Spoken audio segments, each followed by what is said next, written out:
India में according to statistics 37% of people lives on rent. आम आदमी के लाइफ में रेंट पे घर देना और लेना एक क्रूशियल पार्ट बन गया है और इसी से पैदा हुआ है रेंटल मार्केट। और इसी रेंटल मार्केट में सिर्फ हाथ मिला के दो भरोसे की बातें करके होता है स्कैम्स, फ्रॉड, आसान भाषा में चीटिंग। मैं भी लास्ट 10 साल से रेंट पे रह रही हूँ और I have faced every problem which a tenant can face. So whether you are experienced और new tenant, you should know the important things to remember while renting a house। मैं इन बातों को सिर्फ इंपॉर्टेंट बातें नहीं कहूंगी, मैं इनको एक चेकलिस्ट बोलूंगी जो आपको फॉलो करना ही है जब भी आप नया घर रेंट पे ले रहे हो। तो चलिए देखते हैं ऐसे 4 इंपॉर्टेंट चेकलिस्ट जो आपको फॉलो करना है अगर आप रेंट पे घर पे रह भी रहे हो और रेंट पे नया घर ले भी रहे हो। फर्स्ट थिंग फर्स्ट, अगर आपने रेंट पे प्रॉपर्टी लेना डिसाइड किया ही है तो लोकेशन डिसाइड करने से पहले ये 3 चीजों का जरूर ध्यान रखिए। बीट वर्क प्लेस, ऑफिस और आपके काम की जगह। किसी को भी ऑफिस जाने आने में या ट्रैफिक में फंसने में कोई इंटरेस्ट नहीं रहता। तो अगर आप रेंट पे एक घर देख रहे हो तो उससे पहले आपका कमिट टाइम मैक्सिमम आप कितना इन्वेस्ट कर सकते हो कमिट में ये डिसाइड कर लेना। वो आधा घंटा हो सकता है, 1 घंटा हो सकता है या 20 मिनट हो सकता है। ये डिसाइड करके ही फिर लोकेशन डिसाइड कर लेना या एरिया डिसाइड कर लेना। Second point, basic essential availability. जब भी आप रेंट पे घर देख रहे हो तो उस एरिया में basic essentials that is hospitals, grocery shops या छोटा बड़ा मॉल जैसे डी मार्ट नजदीक है क्या नहीं ये चेक जरूर करना। मैं ऐसा नहीं बोल रही कि घर के एकदम नजदीक होना चाहिए, लेकिन कन्वीनियंट डिस्टेंस पे होना चाहिए। Third and the most important thing, पैसा।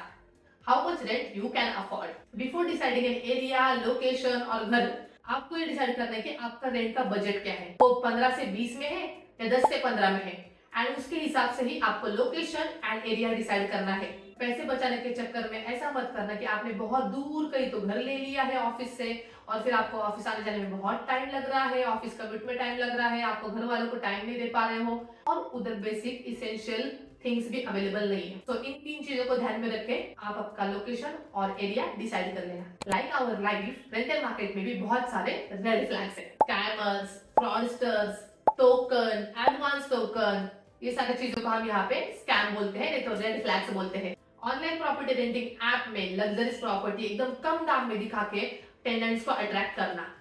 ये प्रॉपर्टी बहुत डिमांड में है, इसका टोकन जल्द से जल्द दीजिए, ऐसा प्रेशर डाल के एडवांस टोकन ले लेना। ये सारे स्कैम ट्रेंडिंग चल रहे हैं इंडिया में। इसकी शिकार मैं भी हो चुकी हूँ और इसी की वजह से मैं वीडियो बना रही हूँ। और ऐसे एक शिकार हुए थे बैंगलोर के एक टेनेंट, 2 BHK का घर ढूंढ रहे थे अपने लिए और उसी वक्त एक इंसान उनको रीच आउट करते हैं और बोलते हैं कि ये प्रॉपर्टी एक्स नाम के ओनर के नाम से बहुत ही कम दाम में अवेलेबल है इस अपार्टमेंट पर, आपको इसको बुक करने के लिए टोकन देना पड़ेगा। तो इन टेनेंट ने बोला कि मुझे पहले प्रॉपर्टी विजिट करना है। तो स्कैमर ने बोला नहीं नहीं, वो तो बाहर गाँव गए हैं तो आप 2 दिन बाद प्रॉपर्टी देख लेना, लेकिन टोकन अभी के अभी देना क्योंकि इसकी बहुत डिमांड है और ये कभी भी जा सकती है। लेकिन उसी वक्त हमारे टेनेंट ने क्या किया, जाके सोसाइटी के वॉचमैन को पूछा कि एक्स नाम के ओनर के कोई 2 BHK अवेलेबल है क्या। तभी वॉचमैन ने उनको बोला कि एक्स नाम के ओनर का तो कोई 2 BHK है ही नहीं, उनका सिर्फ 3 BHK एंड 4 BHK है। और इसी प्रकार स्कैमर्स अपने स्कैम में फेल हुआ और हमारे टेनेंट बच गए। लेकिन ये सिर्फ एक स्कैम नहीं है, ऐसे बहुत सारे स्कैमर्स इंडिया में घूम रहे हैं, ऐसे बहुत सारे स्कैम्स हो रहे हैं और बहुत लोग इसके शिकार भी हो चुके हैं जैसे कि मैं। और अगर आपको भी ऐसे स्कैम से बचना है तो सावधान रहिए, सतर्क रहिए और एक भी रुपया ट्रांसफर मत कीजिए, भले कि वो ओनर हो, ब्रोकर हो या कोई इंटरमीडिएटर हो, without visiting a property.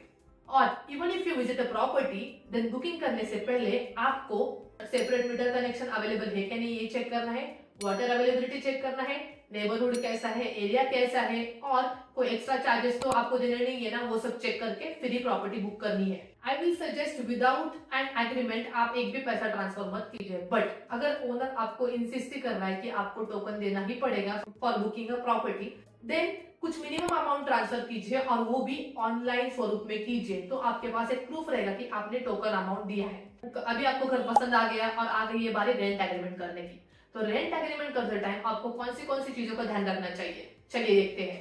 First, agreement duration. आप कितने ड्यूरेशन के लिए एग्रीमेंट कर रहे हैं, 12 महीने के लिए, 24 मंथ के। रेंट अमाउंट मेंशन, कितना रेंट अमाउंट मेंशन है, जो आपने डिसाइड किया था वही है या उससे कुछ ज्यादा है। डिपॉजिट अमाउंट मेंशन, आप जितना डिपॉजिट देने वाले हैं उतना ही मेंशन है या नहीं है। लॉकिंग पीरियड, यानी कि आपको मिनिमम या मैक्सिमम कितने महीने उस घर में रहना ही है और उतने महीने आप वो घर छोड़ नहीं सकते, वो आपको चेक करना है। अगर आप उन महीने से पहले अगर घर छोड़ रहे हैं तो ओनर आपसे पेनल्टी ले सकता है। And the next one, advance notice duration, that is आपको अगर घर छोड़ना है तो आपको कितने महीने पहले ओनर को बताना है, और ये चीज आपको रेंट एग्रीमेंट में देखना ही देखना है। क्योंकि ओनर को लगता ये है कि अगर 12 मंथ और 24 मंथ्स का एग्रीमेंट किया है तो टेनेंट को उतने दिन रहना ही है, और अगर टेनेंट उतने दिन रह नहीं रहा है तो उसको पेनल्टी भरना पड़ेगा, जैसे कि 1 मंथ का रेंट। लेकिन ऐसा होता नहीं है, हर एक रेंट एग्रीमेंट में एडवांस नोटिस पीरियड होता ही है, जैसे कि 1 मंथ या 2 मंथ, और वो नोटिस पीरियड टेनेंट को फॉलो करना पड़ता है। यानी कि आपको एक मंथ पहले ओनर को बताना पड़ेगा कि मैं घर खाली कर रहा हूँ।